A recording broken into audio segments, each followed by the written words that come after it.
The Engine Carbon Clean, we're here up in Mansfield Woodhouse and we've got a Vauxhall Astra 2 litre diesel. It's had DPF issues. I think it had a force regen and DPF issues about a year ago. Basically we've been called out just to look at the DPF. It keeps going into limp mode, keeps having issues with it. We've got the pressure sensor after a manual test with the gauge. It's idling quite happily just in that first quadrant, and when we rev it, it's not going out of the green. The back pressure on this DPF doesn't warrant a DPF clean. It's perfectly fine from a DPF perspective, but it is struggling to regenerate. So it looks like it is doing it, but there's a problem, and that problem would appear to be one of the glow plugs is out. Most vehicles won't let you do a regen, and some will still allow it, but the regen system requires the glow plug system to work, because it will preheat the fuel before it squirts it through.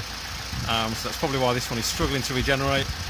Suggest the owner gets the glow plug replaced on this one, gets that looked at, and then we're going to give it an engine clean just to get the source of the dirt cleaned up, and then hopefully get this back out on the road running like it should.